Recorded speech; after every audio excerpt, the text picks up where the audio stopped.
Good evening, good evening, good evening, and welcome to the Caring View, the online health and social care platform, free to access to absolutely everybody. Before we get started, don't forget to hit that like, hit that subscribe, and give us a follow on your favorite social media platforms. We're also available on YouTube, LinkedIn, X, Twitch, Insta, Facebook, Spotify, Audible, Amazon Music, all that sort of stuff. So go and check us out there. www.thecaringview.co.uk for all of our free resources and all of our podcast episodes, chat show episodes, and all about our sponsors. We are free, totally free, not going to cost you a penny. And the only reason we are free is because of our fabulous sponsors. So without further ado, quick roll call before we get into tonight's show.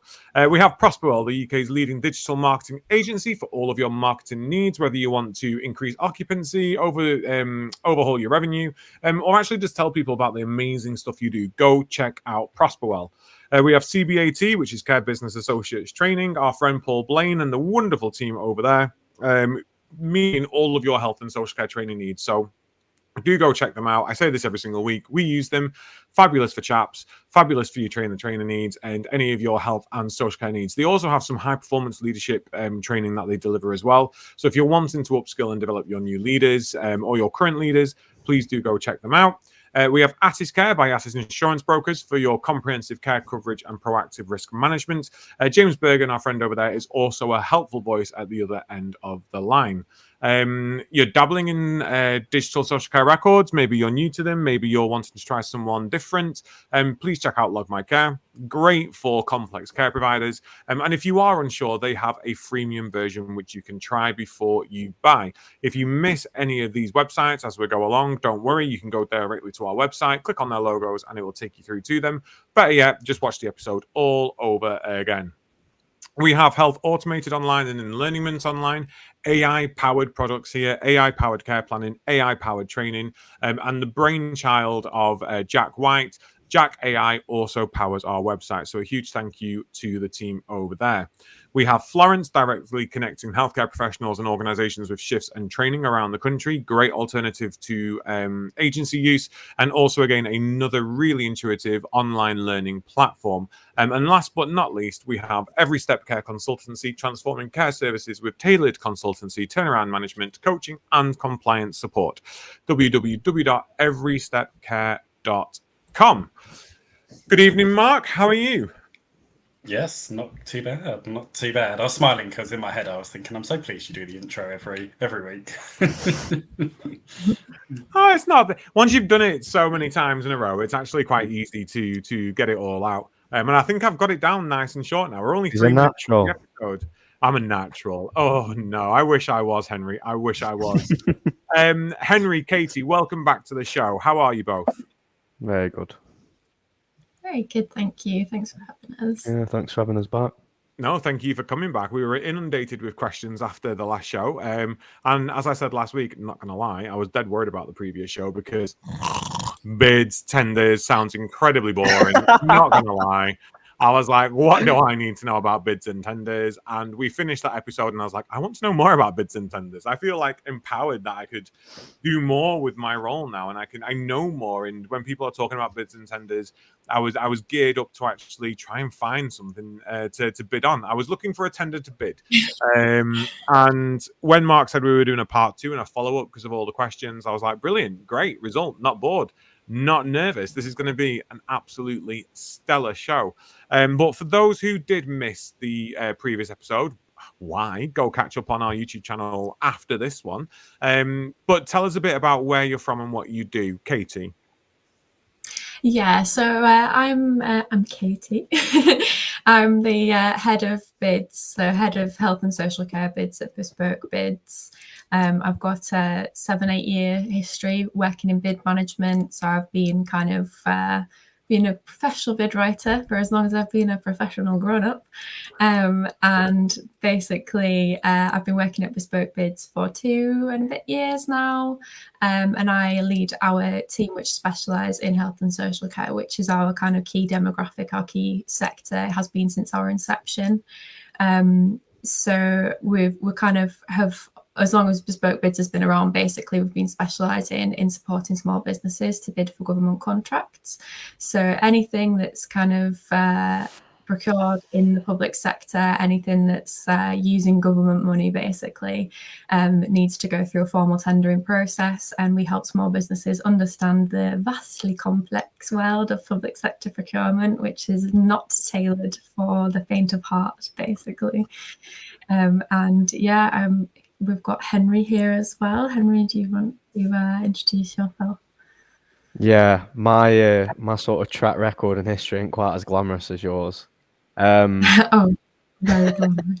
Yeah, my name's Henry. I'm the business development manager at Bespoke Bids. I've been working here for, again, about 2 and a bit-ish years. My role in the company is to sort of help develop relationships with our clients, sort of help our clients, whether that be from the beginning sort of sales side of the process, or whether it be have they not used us if they've not used us before, sort of helping them sort of understand the bidding sphere and sort of where they might sit in relation to the market. Yeah, that's kind of what I do. Well, that's great, and welcome both back to the show. I take umbrage though, Katie. Is there such a thing as professional grown-up? I just think growing up is so lame nowadays. Who's professional nowadays? Let's have some fun. I'm the only thing is I'm saying that is to justify the fact that I'm not a professional grown-up at all, and I'm quite envious of the fact that people are professionals out there. Mark, tonight over to you. Yeah. Well, I was just wondering what the average age is when you die now, because it's obviously got longer. So technically, are we still in our teens for a lot longer than historically we have been? So you're not actually in adulthood yet. You're still in your late teens now. So you're okay. All of us are okay. Did you say the average age at which we die? Yeah, because if we don't die until I swear I see loads of posts about people that are 107, 108. So if we're all dying after we're 100, technically 50 is adulthood, surely. To redefine the boundaries of what adulthood is, maybe. Aren't they all? We have got a record. What's that? Aren't they all like clones? These people that live like so long, or like drink the blood of the innocent, or something crazy like that? No, they're not. We actually have a record number of centenarians at the minute. Really? Official name for someone who lives until they're 100. Yeah, so the average age, I know we've gone off topic here, but the average age is 83 for females. So, 41 and a half years old. So technically anything between up to the age of 41 and a half, you're not an adult. So I feel like that's good maths. I'm definitely going to need to have, I passed maths at GCSE, so I'm sure it's right. It tracks. Yeah. Mark, we do well. I'm not sure. Back on the subject. Yeah, no, so delighted to have you both back joining us tonight. So thank you for giving up your Tuesday evening. So we've got a few things that we want to discuss with you, which I know we've shared kind of in advance. But yeah, like Adam said, we had a number of managers and organisations reach out to us just with some questions and bits and pieces. And I think the main one was around data. So I think if we start there around how you can utilise the data that's coming into your service, but also at the end of a bid, utilising some of that data in terms of case studies. So I suppose let's look at that case study one first. Say somebody submitted a bid. It might be somebody that's been like Adam, that's been on the hunt for a tender since the last show they've submitted. It might not have been successful. It might have been successful. Is there value in analysing how that went, putting together a case study to kind of reflect? Yeah, definitely. I mean, every tender outcome is feedback, whether it's a success or an unsuccessful outcome. And the smartest providers will keep a lessons learned log from that. So sometimes you learn more from unsuccessful bids than you do from successful ones. You might kind of be able to identify where you fell short or where other providers have kind of pulled ahead of the herd, so to speak. It's important to kind of know how to read debrief letters properly, though. When you are getting outcomes, regardless of what the outcome is, you need to look at the scoring by section, the strengths versus weaknesses. In most instances on outcome letters, they should provide what they refer to as a relative advantages of the awarded bidder section, and that basically tells you kind of, compared to the response that you submitted, the person who was successful was successful for these reasons. So there'll be kind of a really clear list of things. So they might say things like the awarded bidder demonstrated key innovation through discussing XYZ. They demonstrated value for money by using case studies of situations where they've managed to kind of reduce package hours, that type of thing.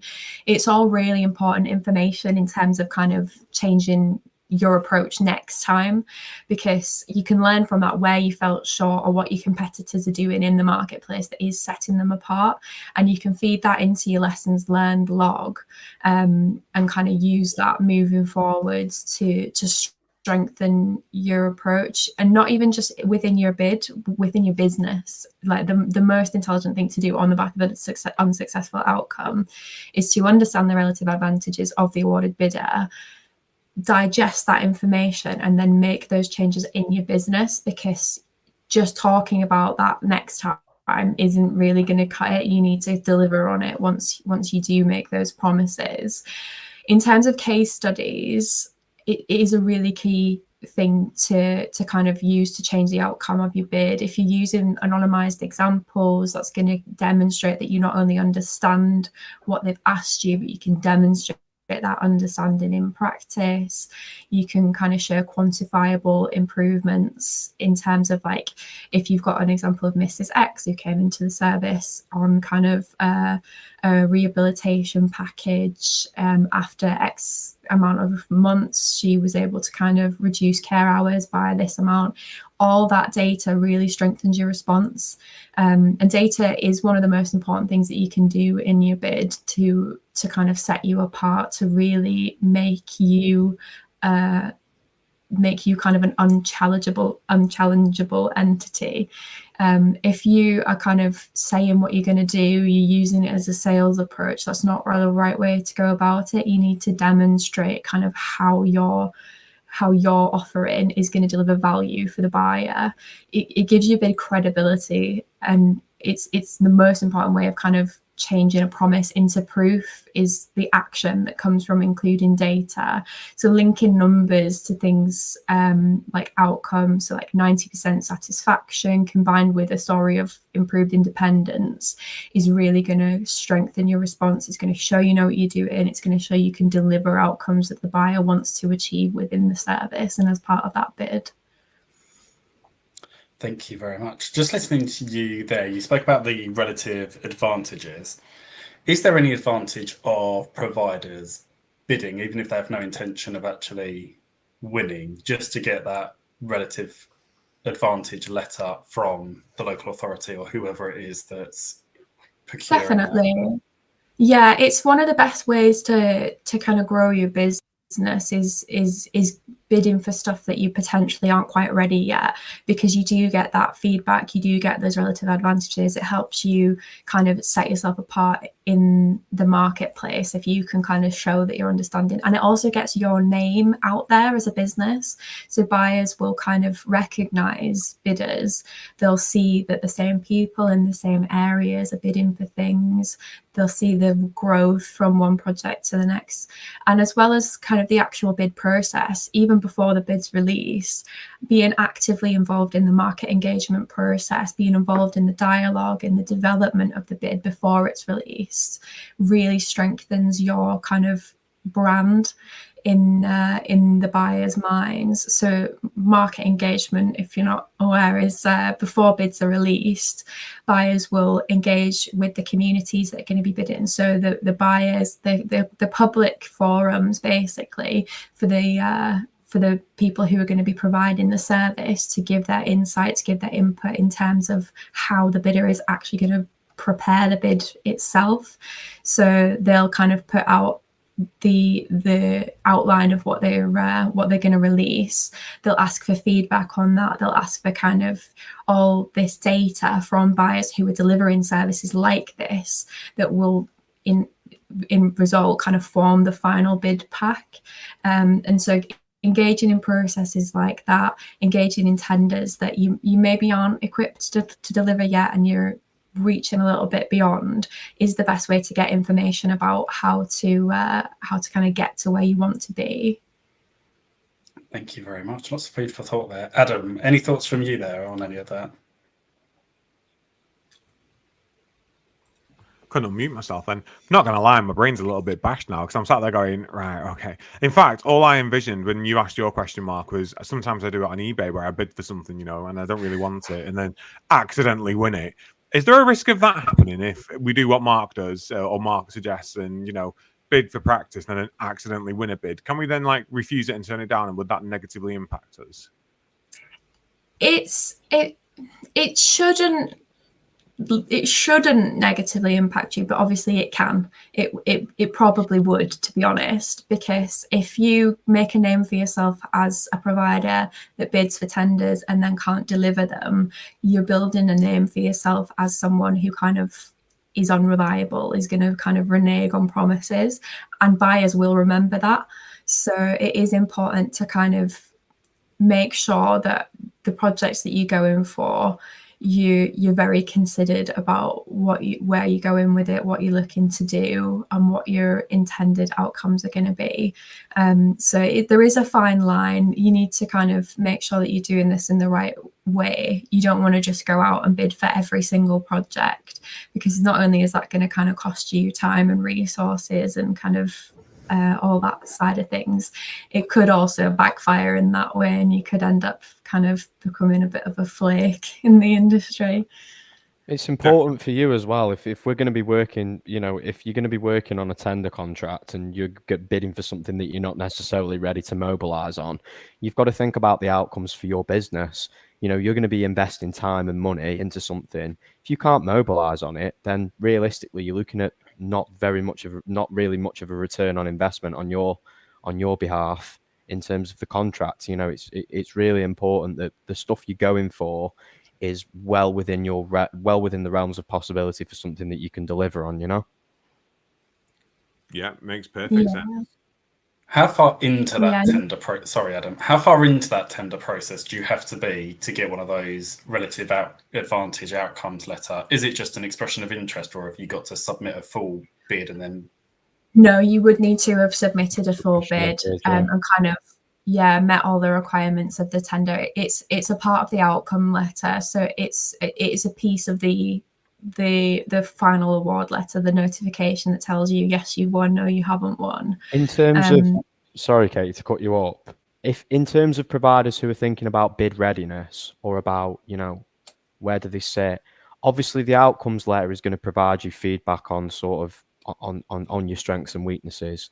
But if anybody is worried about bid readiness or worried about where they sit in relation to the market, yes, you're not going to get an outcome letter at the beginning of the process, because it wouldn't be an outcome letter in that instance. But one of the things that we can do is analysing the tender prerequisite requirements to sort of give you an idea of what it is that the buyer's looking for in terms of those requirements, so that you understand where you sit in relation to the competition or the market in terms of, do I have X, Y, and Z? Do I meet these the financial thresholds?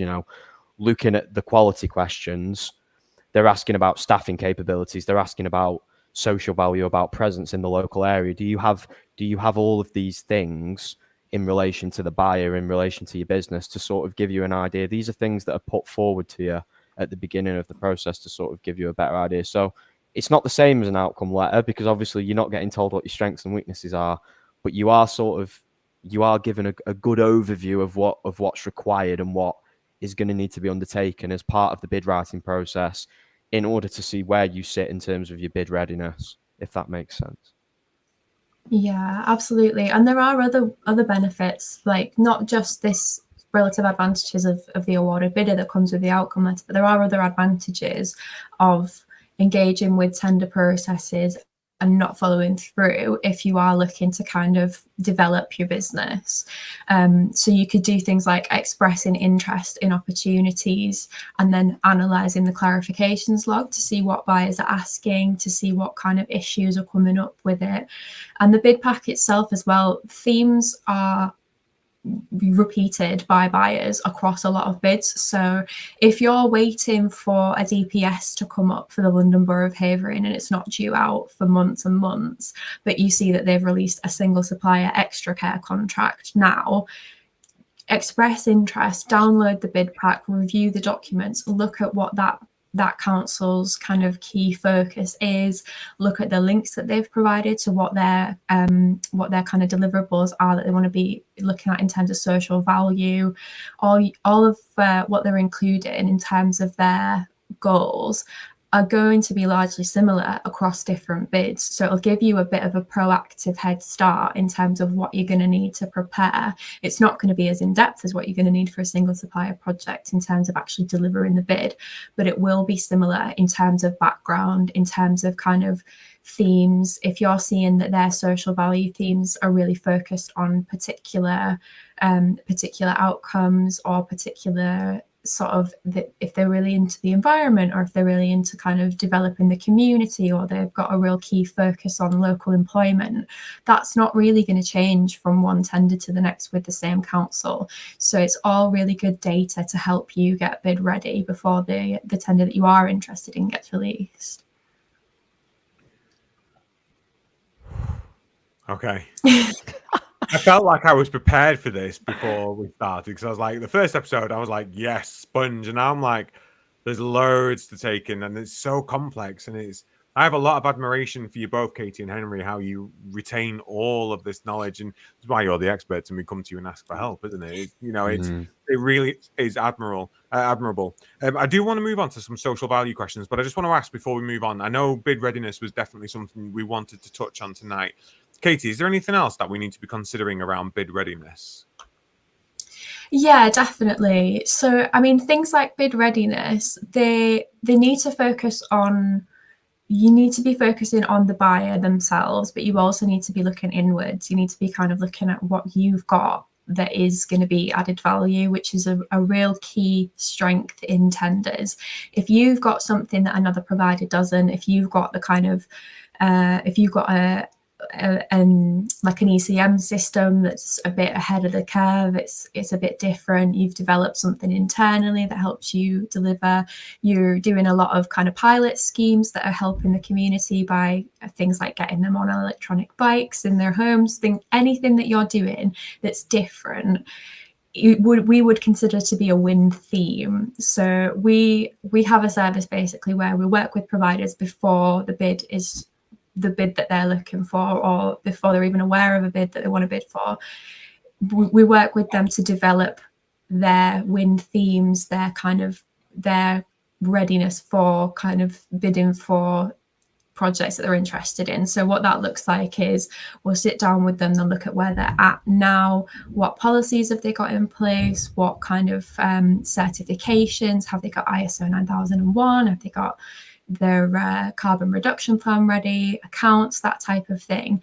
And we'll basically kind of determine from that what we need to prepare before the bid gets released, because we have a really in-depth understanding of what all buyers are looking for. It's largely the same across all tenders, all sectors.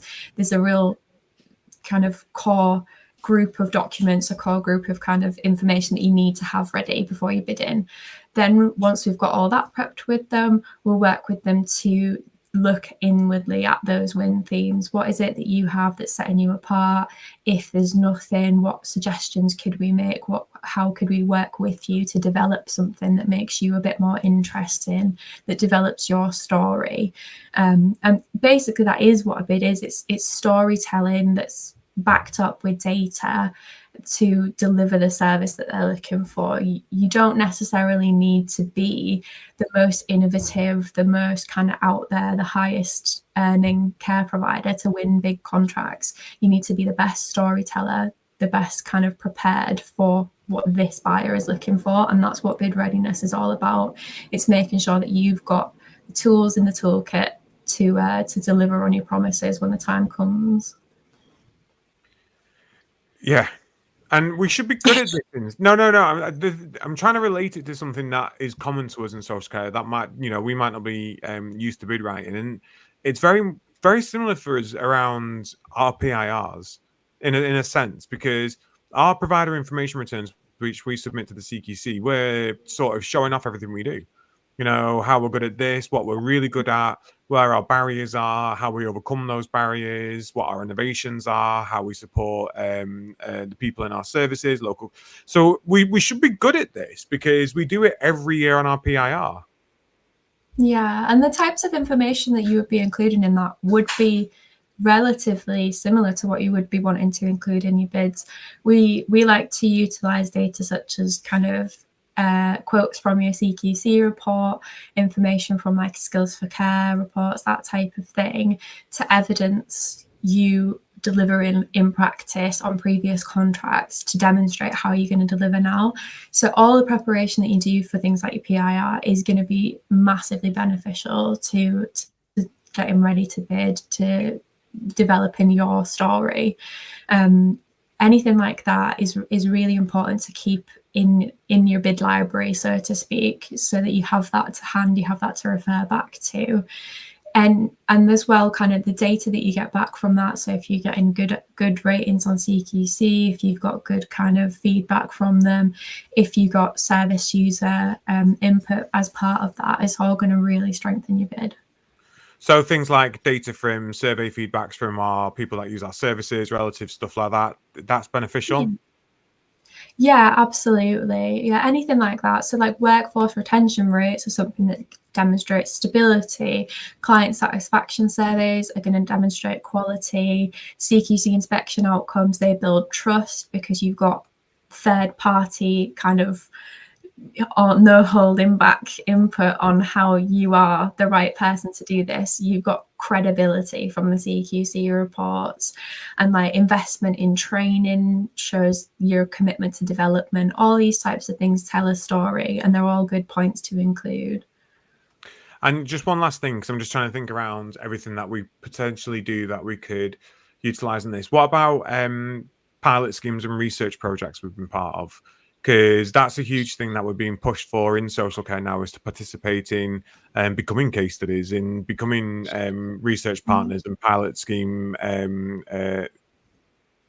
people. I don't know, PSPs. Let's create a phrase. Why not use it? Pilot scheme innovators. You know, will that sort of stuff benefit us in bid writing? That would be one of the strongest benefits that you could include in a bid. So on a lot of bids, the way that they score the quality responses is typically a table of a score out of 5. And in every bid pack, they'll give you a table and they'll say kind of 0 looks like this, didn't meet the requirement or didn't respond. 1 looks like this, you answered the question, but it was largely irrelevant, all the way up to 5. And usually, not always, but on most bids, in order to score 5 out of 5 to get full marks on that question, you have to have added value. And they don't usually give you a definition of what they mean by that. So it's usually added value or innovation, whichever term they've chosen to use, and they won't define that. So it can be really difficult to understand what added value is for you as a business, what it is that you're doing that's beyond what someone else is doing. And things like pilot schemes are unquestionably going to be added value. They're unquestionably going to be innovation. Getting involved in schemes like that and being able to demonstrate their success, demonstrate learnings, even if they haven't gone so well, or if there's been teething problems, if you can demonstrate how you learned from that, it doesn't matter, as long as you can show how innovative your business has been and how much added value you can deliver because of your experience of delivering the pilot scheme.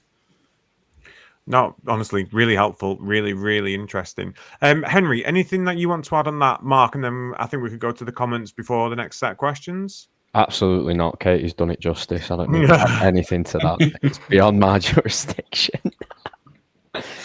Thanks, fair enough. Fair enough. Okay, so to the comments, we've got James, who's loving your new look, Adam. Pete too has said, for me, I'm not an expert, but it's always good to say what would make the bid successful. Is it good to look out for that too? Yeah. So obviously that ties into what I was saying previously in terms of bid readiness, prerequisites. If a client comes to us with a tender that they're either interested in bidding for, or say comes to us with an open mind and says what's out there for me, it's imperative that one of the things that we will do is we will qualify in that client before giving them a quotation, or even if they're not wanting a quotation, even if they're just wanting some sort of an idea as to what is going to potentially set them up for a good bid, is by putting forward the information that they have, conveying to them the prerequisite requirements to make sure that they're starting on the front foot, so to speak. Thank you very much. Braintree Dementia Action Alliance, good evening. And I believe the last one is from Tina. Happy birthday, Tina. No need to apologise. What is that? We have some more reaction thing. This is my favourite one. Oh, man. Right, I can't believe we're just gone past 8 o'clock. I feel like we're going to have to do a part 3, so let's talk quick. Katie, one thing you mentioned that I wrote down was carbon plan. And I was looking at some of the questions that had come from the first event that we did with yourselves around social value. We've spoken about being bid ready. Obviously, social value plays a huge part in a lot of tenders now. Is there much emphasis in providers thinking strategically long term, so around employing local, making purchases locally as opposed from national providers? Is there any benefit in doing that to show kind of your carbon footprint, that social value as a company and an organisation? Yeah, definitely. So, I mean, typically, social value tends to be about between 10 and 20% of the weighting of the entire score. So it is a bit to ignore. It can be higher than that, depending on the value of the contract. It can be lower, but it is a really kind of key area to focus on, and you need to kind of look beyond it being just a bit of a bid tick box. If it's done well, it really enhances your brand and your community reputation, which is so important in social care, because you're not only wanting to develop a good relationship with the buyer, but you want to develop a good relationship with the community, with the key social partners, so kind of charities, VCSCs in the community that are going to support your service users to live a happier and healthier life. So making sure that when you're thinking about social value in a bidding context in care, that your examples that you're using, that your commitments that you're making are tailored to care. So it's all well and good to say, oh, we'll stop using single-use cups in the office, or we'll get rid of the printer, but that's not really delivering much for the community. It's not delivering much for your service users. It's very kind of internal, that. So things like apprenticeships for the community, local recruitment, volunteering opportunities, reducing your carbon footprint are all going to deliver a benefit for the community specifically. So every local council wants to get added value. They want to get value for money for them. And if you're doing something that's going to deliver value for money for the wider community of that council area, that's all going to be massively beneficial. If you're going beyond just delivering fantastic care services and making service users live into their hundreds, you're going to really need to make sure you're focusing on things like that. And local recruitment, apprenticeships, even if it's not sort of actively delivering care, if you're having apprenticeships like in your offices who can then kind of move onwards and upwards, if you're taking people on as like junior carer positions, if you can then demonstrate them moving into like field care supervisor up to registered manager, that really adds weight and it puts a lot of power behind you as a business. I thought you were going to go there. So basically, I'm just thinking in my head as well, corporate social responsibility. So things like even if it was just around making your local community better, that doesn't directly affect your business as well. Would that go in your favor? So I'm thinking things we've done in the past, which is deliver to the homeless and put an AED in place so that there's a health point for people for emergencies and stuff like that. All that sort of corporate social stuff go in your favor for bid writing. Yeah, definitely. It doesn't have to impact the service at all, as long as it's an impact on the community, it's having an impact on kind of the people who are living in the local area, then it's going to add weight. It's going to be valuable to the buyer. So when we're thinking about social value, it's typically within tenders linked to the National TOMS framework, which quantifies all social value activities into a proxy value. And it basically translates the information that you've put in, the what you're going to deliver. So we're going to hire 2 full-time equivalent carers within this community. That's going to be worth £800 per year, or that's going to be worth like £3,000. They'll quantify that into a format that can be easily kind of moved into an outcome on the bid. So it translates directly from an action into a value, into kind of a score within the tender, if that makes sense. And it's a tool that they use. So the National TOMS framework or the social value portal, probably a lot of providers will be familiar with using that system. And it just helps to calculate the social value impact of the contract. And they'll typically want to look at about 20-25% of the contract value when they're thinking about that proxy value. So everything that you do from that TOMS framework, which you can find online, is going to be a valuable commodity in terms of the bid. So I'm just having a quick look now. I've just put a comment in around that social value portal. And then there's like another one from the government website. It shows how backwards they are. It's a spreadsheet. I mean, gross. Yeah, that's the one. We want online stuff now. We want digital. But yes, I'll share the link to the government site as well, where the spreadsheet auto downloads for you. And I'll pop them into the chat for anyone that's interested in the National TOMS framework. See, learning. Love this. Sorry, Mark. No, not at all. I was just about to say I'm on the TOMS website. And I think, just a reminder, I know we did a mention of this before, but just being on the TOMS website made me think about it, is actually on both Bespoke Bids and on that TOMS website, some really good blogs and articles there to help providers. And I guess one that kind of stood out on both websites there was around the Procurement Act and some of those changes. Has that come into force yet, or where are we at in the journey of that Procurement Act? Yeah, so the Procurement Act 2023, which is confusingly named as it became into force on the 24th of February 2025, it has come into action. So what that means is that procurement exercises which began, so the market engagement phase of it began after the 24th of February. Those now need to be delivered under the Procurement Act 2023. Any tendering activities that started market engagement before that point, so if they started having those conversations with buyers before the 24th of February, they will still be delivered under the Public Contract Regulations 2015, which is a slightly different set of procurement rules that governs everything. So where we're at now in the year, we're starting to see tenders being released under the new Procurement Act.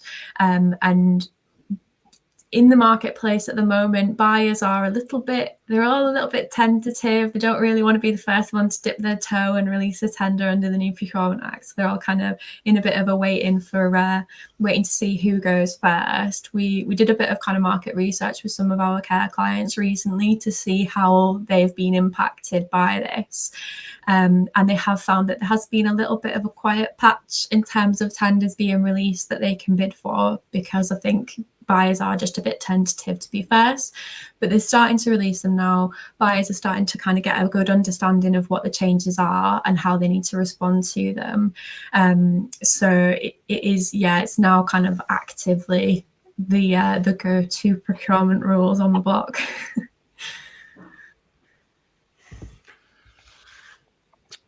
Right. I'm trying to keep my brain caught up here because you're answering all our questions and I'm getting other questions, but you're just so good at what you do. You're answering the questions before I get a chance to ask them, because I suppose I'm not understanding how intrinsically linked all of this sort of stuff is. Yeah. So I'm going to think, actually, how long have we got? We've got 20 minutes left. Usually we're rushing when we get to this part, and I want to spend some time on it. So I'm thinking top tips. Let's spend a bit of time on top tips for people watching this, thinking, right, I've watched part one. I'm halfway through this one, and I am ready. I am geared. I am going to be bidding left, right, and center. Hang about though. What if I make mistakes? So, what are some of the common mistakes, pitfalls, errors people make when bidding for tenders that sort of either automatically write them out or make the people go, "Yee, they're new. They don't know what they're doing." Yeah, I mean, there are a lot of pitfalls you can stumble into in public sector procurement. As we've said, it is very complicated, particularly for SMEs. But the new Procurement Act rules are designed to kind of make that a little bit easier for SMEs, so it should be more straightforward moving forwards. But the biggest pitfalls are things like vague or generic answers, failing to answer the question, so kind of skirting around and focusing too much on what you want to talk about instead of talking about what the buyers actually asked you, making sure to kind of use the word count effectively, so not using too much jargon, not using kind of copy paste answers.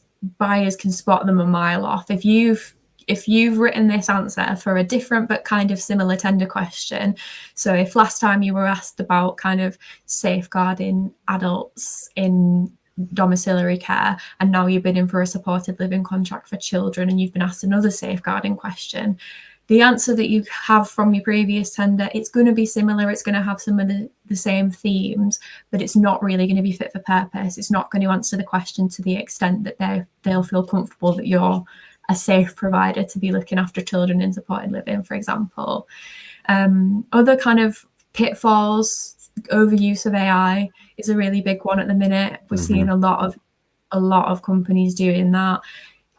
They are useful. It's a good tool, but you need realistically to have someone using that tool that knows what they're doing, that knows what they're talking about. It can deliver a lot of real estate, so you'll get a lot of words out of it and they'll sound very impressive, but there won't be a lot of substance behind it, because at the end of the day, it's not a bidding expert tool, it's not a care expert tool, it's just kind of scanning the web for keywords. So being mindful of that is really important, and making sure that you kind of have the human touch in it, especially in care. It's so important in care to have that human touch, to be using examples, and AI isn't really going to get you there. Those are kind of the biggies. I won't go into every single mistake that you can make, but in terms of the actual quality questions, those are the big ones. It's really interesting to hear you mention that about AI, because we all know AI has hallucinations. We all know it's got bias, especially the free models that aren't ring fenced. There's that sort of collective bias that's on there. So I know we talk about AI a lot on this show, and it's great for certain things. I've really started to come to loathe it to be used for the sort of day-to-day stuff that we should be doing ourselves, because we are losing the human touch. The amount of emails I receive now that are written by AI, sent by people, and I'm just thinking, was it really hard just to write me an email that you've had to go into AI to generate it? We're forgetting to think for ourselves. It's going to be like WALL-E soon. We're just going to be sat in chairs, big bloated messes floating through space, and letting computers do the thinking for us. But a conversation for a different time. Henry, I saw you nod when we spoke about AI. Then you're like, "Oh, yeah." Is there any tips that you want to bring for us to avoid? The main two that I see in terms of common mistakes and pitfalls, Katie's already touched on one, which is AI.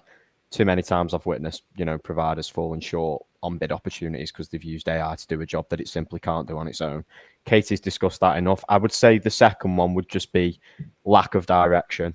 When it comes to bidding for opportunities, there is so many different types of tender opportunities available: public, private, limited awarded supplier, single awarded supplier, unlimited awarded supplier, DPS. We'd be here all night. When a client is looking, or somebody is looking to enter into the public sector market, a lack of direction can often trip them up.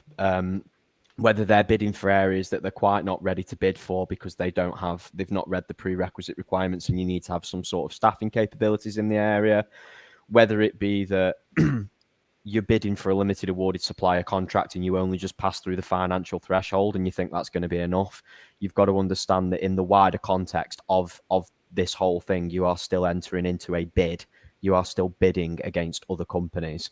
So taking into account limited awarded supplier or single awarded supplier is absolutely massive in the context of the whole thing as to where the bidder would sit in that. And I would say, if there's one thing that I could say to our clients or say to new clients, is that lack of direction and maybe lack of understanding of the different types of tenders that are available is going to catch you out later down the line. And if we could maybe just filter it a little bit more and start to, hone in on certain areas of growth and focus, then that would probably be my main one. Thank you very much. I'm just going to stick on the old AI theme. I love AI. I am with you, Adam, though. Generated emails drive me up the wall. And I was at a conference last week with work, and one of the slides or one of the presentations was all AI, to the point where they hadn't changed the Z's back to S's. You had those long hyphens, you had the comma, and then the at. And I just switched off, and I just thought, God, if the whole day is going to be like this, shoot me.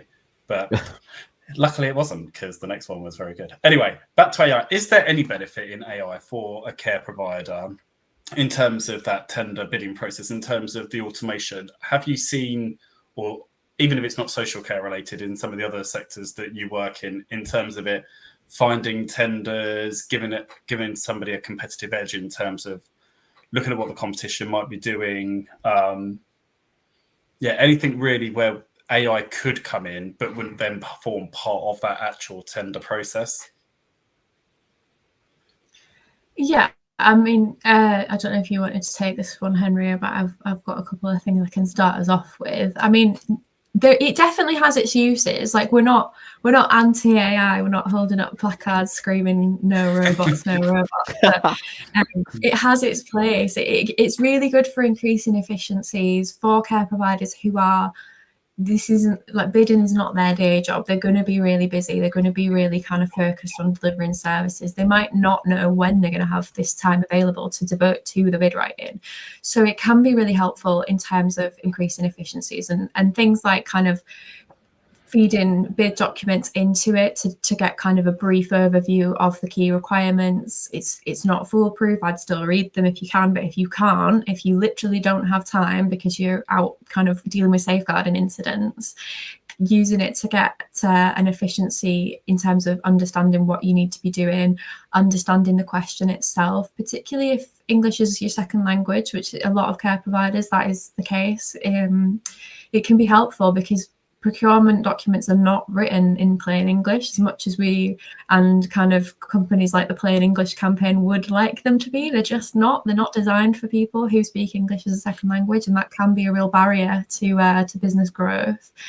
So yeah, using it to increase efficiencies in terms of understanding the bid documents, in terms of helping you kind of structure, they can be helpful, but it's really important to make sure that you are having that expert insight into that. So if you're going to be using AI to structure a response, realistically, you're going to need a skilled user behind it, feeding that information in the right ways and using what you get out of it in the right ways.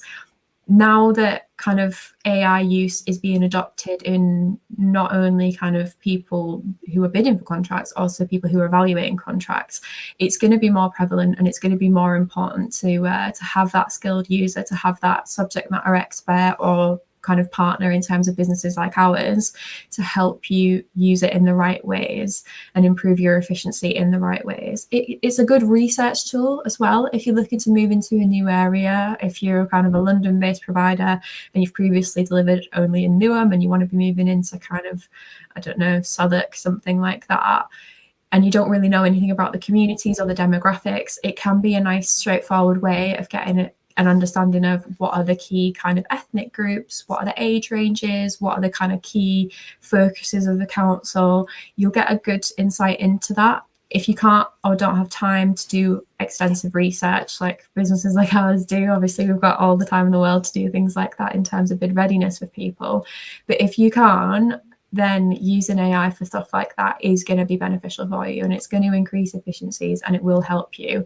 But it's important not to solely use it as the tool to write the bid and then just submit it as is. You need to declare now in a lot of tenders that you have used AI, if you've used it, where you've used it, in what ways.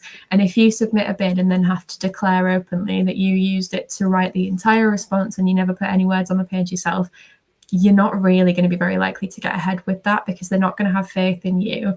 It can come across as kind of disingenuous and also kind of distortion of competition if you have done that. So it is important. But yeah, no, it is a good tool for efficiencies. It has its place, but it isn't writing the bid in full, basically. Yeah, I was just thinking when. Oh, sorry, Mark. Go on, Adam, go on. No, I was going to say, I'd just be really tempted to put it in and go, right, what sort of things should I be considering for this bid? And sort of put me on the right track that way. This is what the bid is. This is what the tender is. What sort of things should I consider if I want to apply for this? To sort of, even if I'm not going to bid on that tender, it gives me an idea potentially of where I'm heading moving forwards. It might be completely wrong, but I suppose that's a benefit for it.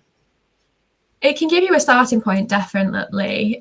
But in terms of qualification, in terms of kind of determining whether this is a bid that you should be going for, you do need to kind of have an expert eye on that. You need to have someone who, a human, basically. We have experimented with asking AI to pull out prerequisites of a tender, and it's so wildly unreliable that it doesn't really work in that sense in a lot of cases. It's too many documents for a start for AI tools to go through and doesn't understand what it's trying to find either.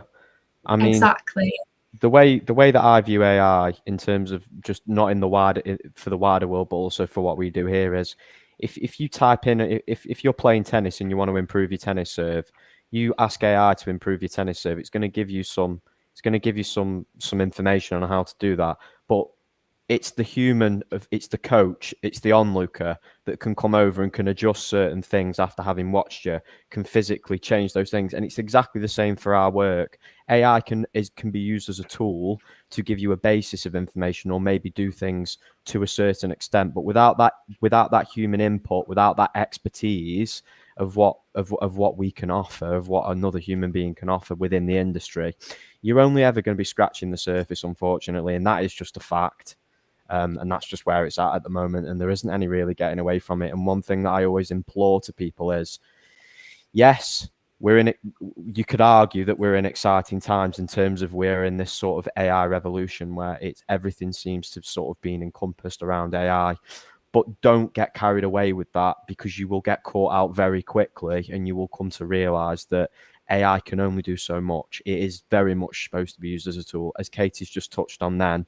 In terms of bid readiness and pulling out prerequisite requirements, it doesn't have a clue what it's doing. It's not there yet. It doesn't understand it. You need that human. You need that human guidance. You need that human understanding to connect with the bid documents on a human, practical level, rather than just an AI, doesn't understand what it's doing level. And the documents as well, they were written by people, so they're not written in a way that's kind of suitable in that sense for kind of, like, obviously AI is good at large scale data analysis. It's going to pull out vast data sets of information like all in one go, but the documents were written by people, and the people didn't think of all the prerequisites at the same point within the same document. So they'll put some of the stuff in your ITT document, they'll put some of the key requirements in your specification, and unless you feed every single document in there, you're not going to capture all of your prerequisites, and that's going to really set you on the back foot if you find out 2 days before the deadline that you've missed that they wanted like £240 million turnover because it was in the specification and not one of the other documents that you fed into AI. So it's we are in a brave new world, but I'd still caveat that with we are in the world, and there are people who can help you much better than AI can at the moment. I'm sure there will be better tools, more suitable tools in development, but where we stand at the moment, use it in conjunction with human insight rather than instead of. It's the same as you said, like you can identify it immediately. Like someone sends you an email and you can see the key kind of giveaways, those long hashes, the Zs, the kind of overuse of ellipses, that type of thing. And if you can see it, the evaluator can see it. And if they don't think that you wrote it, how are they going to know that you can deliver it?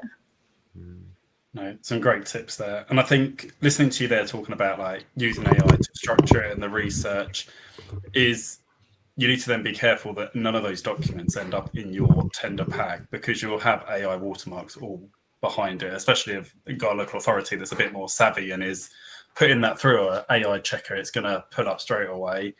I was thinking about how interesting it will be as local authorities start to use AIs to put the tender documents together, if you've then got organisations using AI to write the answer, because it'll all be very much the same information that's pulling from both ends for everything. Oh, come on. Most local authorities are heading to be reformed. They've not even got a brain cell between them. So, of course, they're going to be using AI to figure everything out. They've got a collected age of 12 years old running these councils at the minute, haven't they? Well, that's a conversation for another day, Adam. I'm conscious of time, and I am going to bring this comment onto the screen, just because I think this might resonate with a few people listening, in terms of their brain has melted, they've got so much to learn, so much to take in.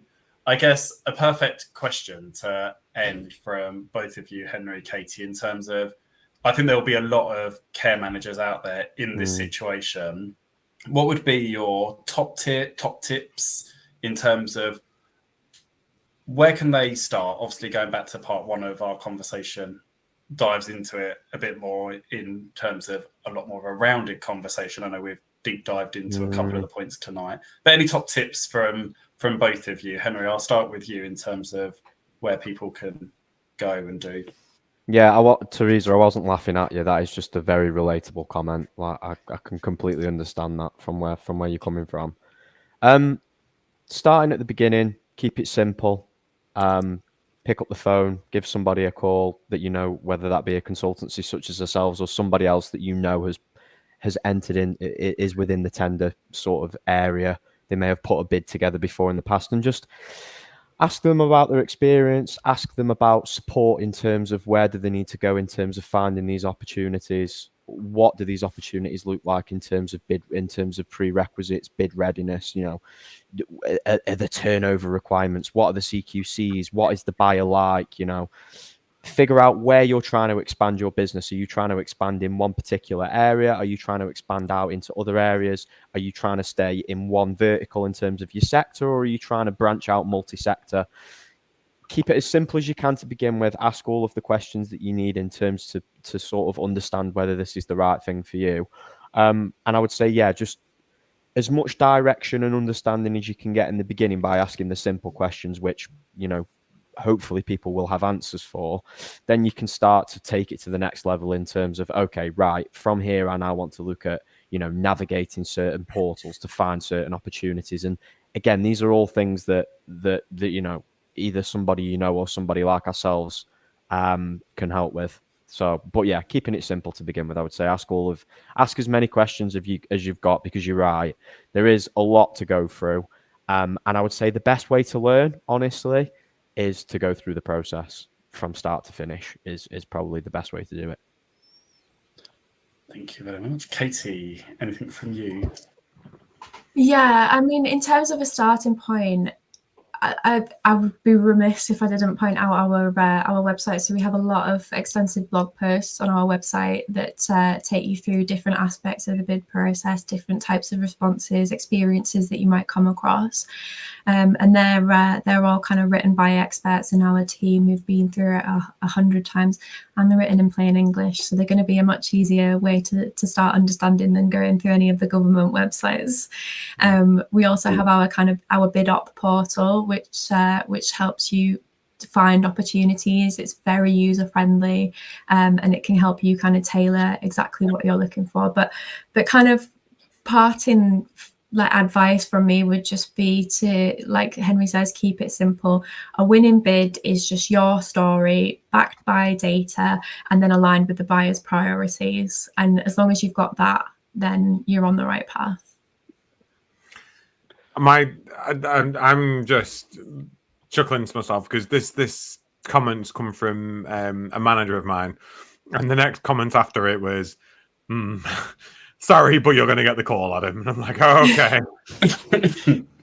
I look forward to that. See what you guys have done to me. See what's happened. Look, I think tonight's been incredible, and again, really, really eye-opening, really, really informative. And I'm thinking to myself, for us care providers who might not really be wanting to bid on any tenders at this moment in time, some good practice for us would be some award writing. You know, we could be looking at those awards, especially social care awards, the free 20 ones. Don't pay for it, you know, don't give them any of your money. But like apply for the free ones. And that in itself is potentially the same as some cases bidding on a tender, you know. This is what we want to be able to see. How can you meet this? What have you done? Right, I'm going to give this practice. I'm going to practice selling myself. I'm going to practice highlighting where we're really great in our services and what we've done and trying to meet. I suppose it's similar. I might be completely wrong here, but it's a bit of practice, isn't it? Yeah, definitely. And doing stuff like that and using free online resources like the ones on our website are really going to help you learn, grow, and develop your abilities and hopefully help you grow your business. Exciting stuff. www.bespoke-bids.com. Normal hyphen, not an AIM dash that you'll see in many of the documents floating around out there. In fact, I got a local authority letter that was an apology for their recent inadequate CQC rating, and it was full of M dashes and all sorts. And I thought, can't even write a genuine we're messing up with a local authority letter. That's gone through AI. And you just become really accustomed to sort of spotting the nuances of AI. Somewhere Isaac Asimov is in his grave going, I told you all, you know, heed the warning. The robots are after us.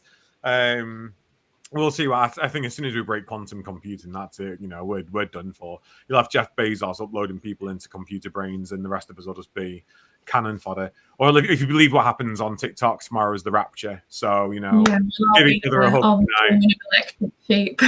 Yeah, honest. Yeah, yes, definitely. In fact, I've got that book somewhere. My partner's just recently read it. I recommended it to him because it's a really, really. Oh, I love it.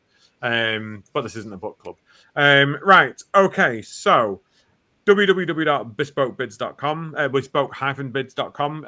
2 episodes now on our YouTube channel. Please do go check out the previous one if you've not already done so. Go to www.bespoke-bids.com. Katie, Henry, thank you so much for not just tonight, but the previous show and, you know, your ongoing support to our listeners for those questions that they want answering. I can't imagine this is the last one. I feel like we're going to get inundated with more. And I think actually it'd be really good maybe for the next one to do some example bid writing as we go through the episode as well, and give some practical examples of, you know, this is some stuff that we could consider, and do something practical, because I know I'm a visceral practical learner.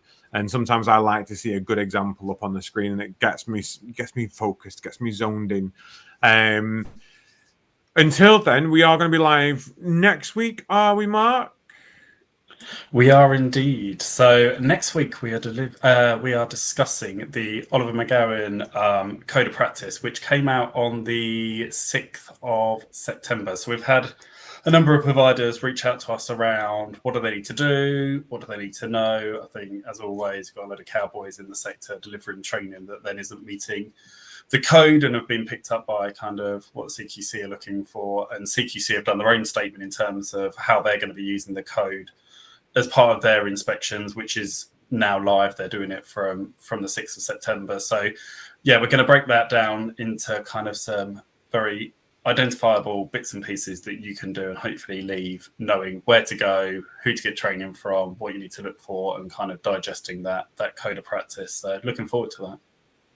I am going to say that there's still a ton of social care that goes unsupported. Things like behaviours presenting as challenging, which affect a much larger portion of the country. But no, we can't focus on that. We've got to focus on other stuff, and it just stresses me out because it's a lot of work, very little gain, and it's making more bureaucracy out of the system. I've got that out of my system. I'll be positive next week when we go live for it, and I'll be respectful of it. But as a provider, it is a thorn in my side at this moment in time. But I respect why we do it, and I am sorry for the situations that led to why we do it. I just think we've got our focuses a little bit skewed in social care. So if you do not get raptured tomorrow, as TikTok says we are going to, and you're one of the unlucky souls that are going to be doomed to live out the rest of your existence on this planet whilst we go through the apocalypse, please do join us next week live at 7:30 on YouTube. If you are getting raptured, sorry, you're going to miss out on a really great show. So you can catch us up there. I'm sure you can. That's not me being disrespectful. I'm just making a joke about TikTok that's going on right now. So yeah, we will see you next week live at 7:30. Thank you to all of our sponsors. You can see them going across the screen. Go to www.thecaringview.co.uk to find out more. But until then, we will bid you adieu. Good night. God bless. Take care. Stay safe. Good Abend, bon nuit, and we will see you next week.